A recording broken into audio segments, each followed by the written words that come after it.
এটা হচ্ছে ওঙ্কারেশ্বর। এখানেও একটা জ্যোতির্লিঙ্গ আছে। হুম এটাও খুব মানে ওই 12টা জ্যোতির্লিঙ্গের মধ্যে একটা। হুম এটা ওই নর্মদা নদীর উৎসেই এই জ্যোতির্লিঙ্গটা রয়েছে। হ্যাঁ, তবে এটা এই যে ওঙ্কারেশ্বর মানে মেন ইয়েটা এই নর্মদা নদী এটা ওপাশে একটা দ্বীপের মতন তৈরি করেছে। সেই দ্বীপের মধ্যেই মন্দিরটি অবস্থিত। হুম আর এই যে নদীর থেকে আমি মানে দুপাশের দৃশ্যটা কীরকম দেখা যায় সেটাই দেখছি। ওই দূরে নর্মদার ড্যামটা দেখা যাচ্ছে। এটা রাত্রিবেলা ভারী সুন্দর লাইটিং করে। আমি দেখাবো এটা পরে আপনাদের। হ্যাঁ, সুন্দর মানে দেখতে লাগে। হুম আর এই যে চারপাশে মানে বিভিন্ন ঘাট রয়েছে। হুম আমি এখানে গিয়েছিলাম। আমি এখানে এই যে দেখুন 8 বছর আগে আমি এখানে গিয়েছিলাম। তখন এত মানে ইয়ে ছিল না, বেশ ফাঁকা ফাঁকা ছিল, লোকও কম ছিল। ঘাটগুলো এখন যেমন একেবারে গেসেই টুরিস্ট গিজগিজ করছে। হুম আগে সেই রকম ছিল না। এই দেখুন এখন এখন প্রত্যেকটা মানে ইয়ে ভর্তি। এবং নতুন একটা ব্রিজও তৈরি করেছে। কেবল ব্রিজ। হুম যেগুলো আগে ছিল না। আমি ওই জন্য মানে পুরনো অঙ্কেশ্বরের ছবি আর নতুন ছবি দুটো মাঝে দিয়ে আমি এর ডিফারেন্সটা আপনাদের দেখানোর চেষ্টা করছি। হুম তবে জায়গাটা ভারি সুন্দর। হুম নদী পাড়ে ওই যে এই ডান হাতে হচ্ছে দ্বীপের মতন এইখানে। হুম অনেকে মানে ওই মন্দিরে পুজো দিয়ে পুরো দ্বীপটা ওঙ্কারেশ্বর মানে পরিক্রমাও করে। এটা ওখানকার খুব এই যে এটাও একটা ঘাট। হুম মানে 4-5খানা ঘাট রয়েছে আর কি। হুম আর মানে এই দেখুন পুরনো এই ব্রিজটা মানে আগেও ছিল। আর এখন মানে ওপাশে আর একটা কেবল ব্রিজ তৈরি হয়েছে। এই ব্রিজটার বর্তমান অবস্থা হচ্ছে এইরকম। আমি সেটাও আপনাদের দেখানোর চেষ্টা করছি।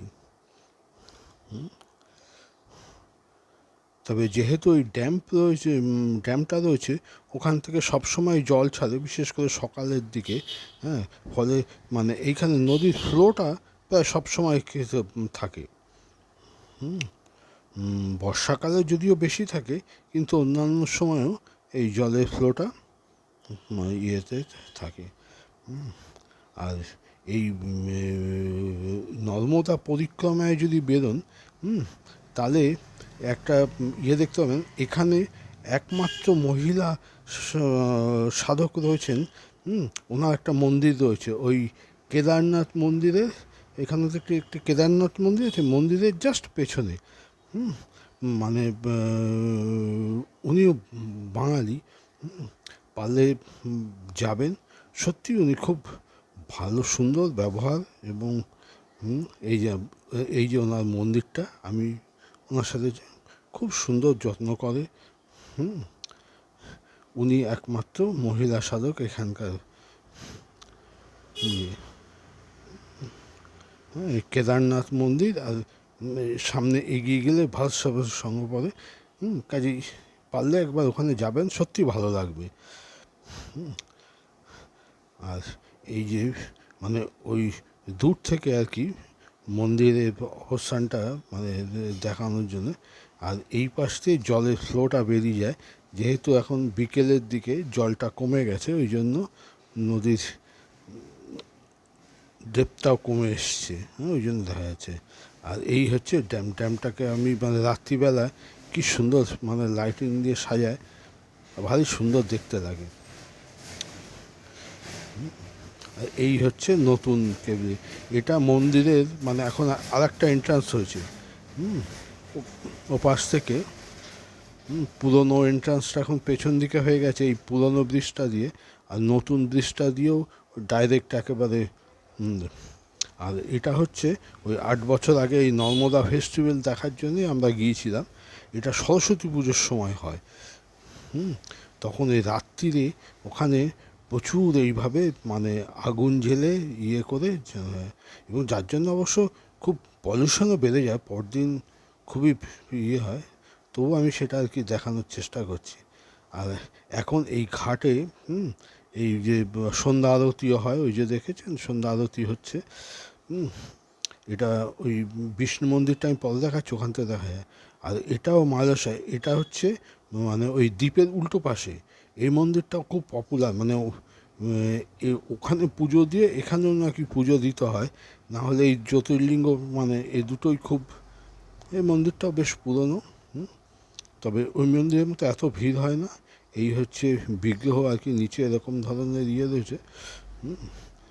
আর এই হচ্ছে ওঙ্কারেশ্বর, মানে মেন যেটা জ্যোতির্লিঙ্গ হিসাবে বিখ্যাত আর কি, এটা হচ্ছে সেই মন্দিরটি। এটা হচ্ছে ওই দ্বীপের মানে মেন ল্যান্ড থেকে এই মন্দিরের ভেতরের অংশ বিভিন্ন দিয়ে আটকে রেখেছে, মানে এটা তো যাতে ভেঙে না পড়ে। বহু পুরনো মন্দির তো, লোহার ফ্রেম দিয়ে কীভাবে এখানে প্রচুর লাইন পড়ে, বিশেষ করে সকালে গেলে এবং সন্ধ্যে পরেই খালি থাকে। এই হচ্ছে ভোরবেলা, এটা হচ্ছে ভোরের দৃশ্য, ভোরের ওঙ্কারেশ্বর ঘাটগুলো। সকাল থেকেই মন্দির খুলে যায়, মন্দির বোধহয় 6টা, ওখানে 6টাটা আমাদের তো এখান থেকে প্রায় ঘন্টা দিয়ে পেছনে, তো ফলে 6টাটা ওখানে অনেক ভোর।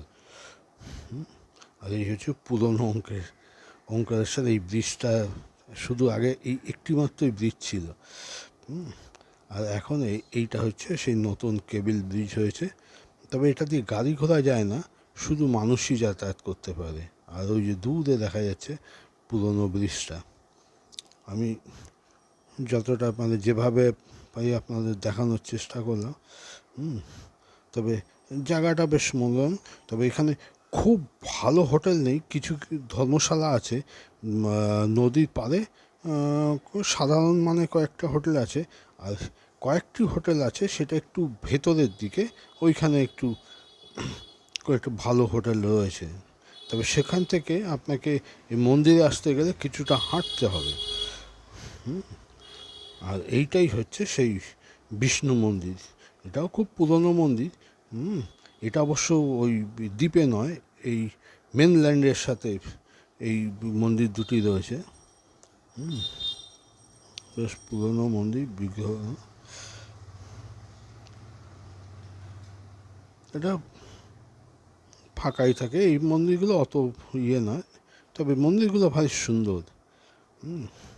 আর আমি মেনল্যান্ড থেকে আমি মানে ওই দূর থেকে জুম করে দেখানোর চেষ্টা করলাম। আমি এটা এখানেই শেষ করলাম।